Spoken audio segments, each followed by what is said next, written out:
Assalamualaikum warahmatullahi wabarakatuh. Nama saya Ahmad Nur Kholis, NIM saya B111210159. Di sini saya akan menjelaskan tentang sistem hukum bisnis di Indonesia. Dari pengertiannya, yaitu hukum merupakan serangkaian peraturan yang mengatur tingkah laku manusia dalam pergaulan masyarakat. Dan juga hukum ini dibuat oleh badan-badan resmi yang berwajib dalam suatu masyarakat tertentu. Dan hukum ini mempunyai kekuatan yang bersifat memaksa.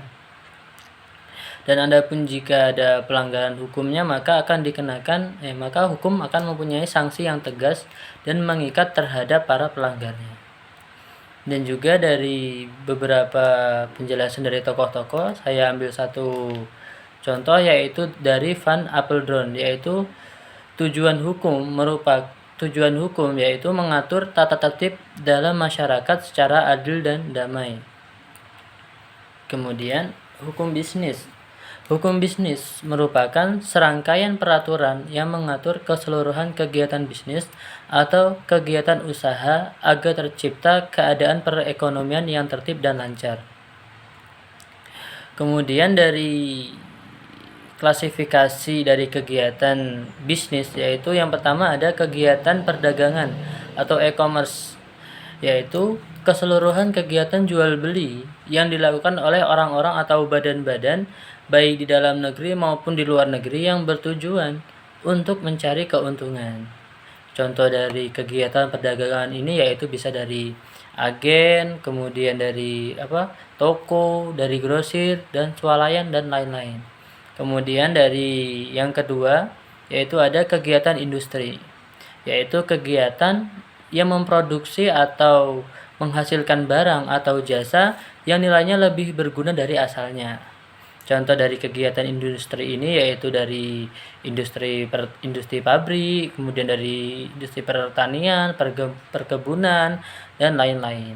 Yang ketiga yaitu ada kegiatan jasa atau servis, yaitu penjelasannya yaitu kegiatan yang melaksanakan atau menyediakan jasa-jasa yang dilakukan baik oleh perorangan maupun oleh suatu badan. Contoh dari kegiatan jasa yaitu dari laundry, kemudian dari jasa persewaan, mobil, perhotelan, dan lain-lain. Kemudian yang selanjutnya yaitu ada sumber hukum. Yang pertama ada dari peraturan perundang-undangan. Yang kedua dari sumber hukum ada kebiasaan, kemudian yang ketiga ada jurisprudensi, yang keempat ada perjanjian, yang kelima ada traktat, yang keenam ada doktrin atau pendapat ahli. Nah, sumber hukum dari bisnis ini ada 3. Yang pertama KUH atau Lex Generalis, kemudian KUHD atau Lex Specialis, dan juga peraturan perundang-undangan lain atau Lex Specialis. Di sini saya akan menjelaskan tentang badan usaha yang akan saya dirikan, yaitu yang pertama nama badan usaha yang akan saya dirikan yaitu bernama Kios Pulsa Pengganteng. Kemudian alasan saya memilih usaha ini karena usaha saya ini dibuat dengan modal sendiri atau pemiliknya itu sendiri. Kemudian usaha saya ini menjalankan bisnis di bidang perdagangan. Kemudian dasar hukum dari bidang bisnis yang saya miliki ini yaitu berdasarkan atau diatur di dalam Undang-Undang Nomor 3 Tahun 1983 tentang wajib daftar perusahaan.